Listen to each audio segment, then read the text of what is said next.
अस्सलाम वालेकुम। Physics chapter number 6। Last time हमने पढ़ा था काइनेटिक एनर्जी। नेक्स्ट देखें पोटेंशियल एनर्जी। पोटेंशियल एनर्जी क्या होती है? The energy possessed by a body due to its position is known as its potential energy. कि किसी भी बॉडी के अंदर इसकी पोजीशन की वजह से जो एनर्जी पाई जाती है इसे हम कहते हैं ये क्या है, ये इसकी पोटेंशियल एनर्जी है। ठीक है। Often a body has the ability to do work although it is at rest. कहते हैं कि अक्सर देखा जाता है कि बॉडी जो है वो रेस्ट पोजीशन में है, लेकिन फिर भी इसके अंदर क्या है, एनर्जी पाई जाती है। इसके अंदर ये सलाहियत होती है कि ये वर्क कर सकती है। ठीक है। तो किसी भी बॉडी के अंदर अगर ये एबिलिटी हो कि वो वर्क कर सके, इसे हम क्या कहते हैं कि इसके पास एनर्जी है। For example an apple on a tree is capable to do work as it falls. कहते हैं कि जैसे एक एप्पल है आपके पास, ठीक है, अगर ये दरख्त के ऊपर है तो इसके अंदर ये कैपेबल है टू डू वर्क, ये काम कर सकता है। जैसे क्या है कि ये गिर जाता है, thus it possesses energy due to its position. तो कहते हैं इसके अंदर ये जो एनर्जी पाई जाती है ये क्या है, ये इसकी पोजीशन की वजह से। This kind of energy which a body possess due to its position is called its potential energy. कहते हैं इस किस्म की एनर्जी जो किसी भी बॉडी में इसकी पोजीशन की वजह से पाई जाती है उसे हम क्या कहते हैं, ये पोटेंशियल एनर्जी है। ठीक है। Stored water process potential energy due to its height. कहते हैं कि कहीं पर भी आपने वाटर जो है वो स्टोर किया है उसके अंदर क्या होगा कि पोटेंशियल एनर्जी पाई जाएगी उसकी हाइट की वजह से। Hammer raise up to some height as the ability to do work because it possesses potential energy. इसी तरह एक हैमर है, आपने क्या किया, उसको राइज किया है टू सम हाइट, तो इसके अंदर क्या होगा, इसकी पोजीशन की वजह से इसमें जो एनर्जी पाई जाएगी उसे हम क्या कहेंगे कि इसके अंदर ये पोटेंशियल एनर्जी पाई जाती है। स्ट्रेच बो, इसी तरह एक तीर है, ठीक है, वो आपने खींचा हुआ है, has potential energy due to its stretch position. कहते हैं इसकी स्ट्रेच पोजीशन की वजह से इसके अंदर जो एनर्जी पाई जाती है उसे हम क्या कहते हैं, ये पोटेंशियल एनर्जी है। When release the store energy of the bow pushes the arrow out of it. ठीक है। तो यहाँ पर क्या होगा, कहते हैं कि ये जो एनर्जी स्टोर होगी बो में, ठीक है, ये एरो को पुश करती है इससे बाहर, इस तरह, इसलिए एरो जो है वो हाई स्पीड के साथ मूव करता है। The energy present in the stretch bow is called elastic potential energy. इस तरह जो स्ट्रेच बो के अंदर एनर्जी प्रेजेंट थी, जो मौजूद थी, उसे हम कहते हैं ये क्या थी, ये इलास्टिक पोटेंशियल एनर्जी है। इसी तरह इलास्टिक पोटेंशियल एनर्जी की बहुत सारी इकसाम है। जैसे हमारे पास एक स्ट्रेच स्प्रिंग है, ठीक है, तो आपने उसे स्ट्रेच करके रखा हुआ है, जब आप छोड़ते हैं तो वो देखते हैं आपके वो अपनी मीन पोजीशन की तरफ मूव करता है, तो वहाँ पर भी उसके अंदर जो एनर्जी स्टोर्ड होती है वो क्या होती है, वो इसकी पोटेंशियल एनर्जी है, जिसकी वजह से वो दोबारा क्या करता है, वो अपनी मीन पोजीशन की तरफ मूव करता है। ठीक है। इसी तरह अगर आपके पास एक सिंपल पेंडुलम है, आप उसको मीन पोजीशन से हटाकर एक्सट्रीम पोजीशन पर ले जाते हैं, फिर जैसे ही आप छोड़ते हैं अपनी पोजीशन की वजह से वो क्या करता है, मीन पोजीशन की तरफ मूव करता है। जब आप उसको हाईएस्ट पॉइंट पर लेकर जाते हैं तो वहाँ पर उसके पास जो मैक्सिमम एनर्जी होती है, ठीक है, अब वो रेस्ट पोजीशन में है, लेकिन उसके पास जो मैक्सिमम एनर्जी है वो सारी की सारी क्या है, वो पोटेंशियल एनर्जी है। जैसे ही आप उसको रिलीज़ करेंगे तो वो क्या होगा, वो मीन पोजीशन की तरफ मूव करेगा। ठीक है। तो अब जब उसने मूव करना स्टार्ट किया तो वो असल में क्या है, वो अपनी पोटेंशियल एनर्जी जो उसके अंदर स्टोर्ड हुई थी उसकी पोजीशन की वजह से अब उस एनर्जी को यूटिलाइज करते हुए वो क्या कर रहे हैं, वो मूव कर रहे हैं। ठीक है। इसी तरह कहते हैं the potential energy possessed by hammer is due to its height, कि किसी हैमर के अंदर जो एनर्जी स्टोर्ड हुई है वो क्या है, वो उसकी हाइट की वजह से है।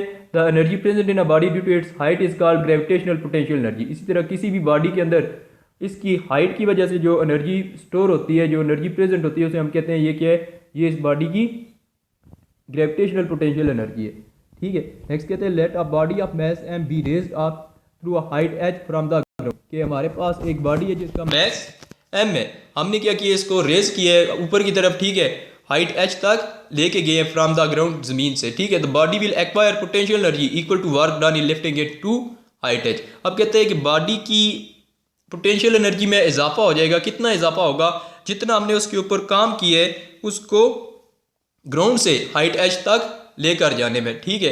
तो जितना भी हमने काम किया होगा वो सारे का सारा क्या होगा, उसके अंदर पोटेंशियल एनर्जी की फॉर्म में स्टोर हो गया होगा। ठीक है। या पोटेंशियल एनर्जी में वो चेंज हो गया। तो जब भी किसी बॉडी के ऊपर हम वर्क करते हैं तो उसकी एनर्जी में इजाफा हो जाता है। ठीक है। एनर्जी में ये इजाफा काइनेटिक एनर्जी में भी हो सकता है, पोटेंशियल एनर्जी में भी हो सकती है। जैसे यहाँ पर हम क्या कर रहे हैं, अगर हम यहाँ पर बॉडी को लिफ्ट कर रहे हैं, ऊपर की तरफ लेकर जा रहे हैं, तो हम क्या कर रहे हैं, काम कर रहे हैं। ठीक है।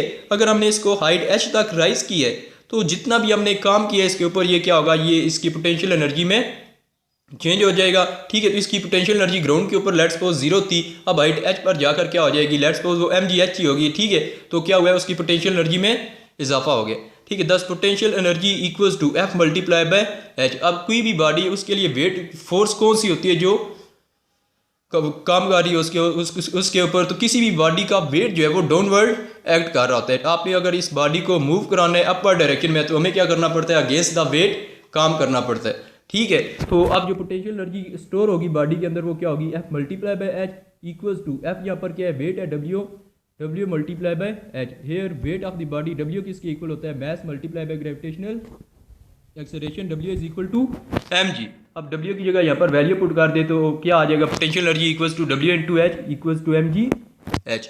ठीक है, तो ये जो पोटेंशियल एनर्जी mg h है, शुरू में क्या थी, इसकी पोटेंशियल एनर्जी 0 थी, हमने बॉडी के ऊपर काम किया तो बॉडी की पोटेंशियल एनर्जी में कितना इजाफा हुआ है, mg h के इक्वल इजाफा हो गया। तो हम ये भी कह सकते हैं कि हमने जो इसके ऊपर काम किया, जो वर्क किया इसके ऊपर, वो किसके इक्वल है, mg h के इक्वल है। Thus potential energy possessed by a body with respect to ground is mgh and is equal to work done in lifting it to the height h। तो कहते हैं कि यहाँ पर जो पोटेंशियल एनर्जी इसके पास है बॉडी के पास, असल में ये उस वर्क डन के इक्वल है जो हमने इसके ऊपर किए, इसको हाइट h तक राइज करते हुए। ठीक है, तो इस तरह कोई भी बॉडी है उसके अंदर इसकी पोजीशन की वजह से जो एनर्जी पाई जाती है उसे हम क्या कहते हैं, ये इसकी पोटेंशियल एनर्जी है।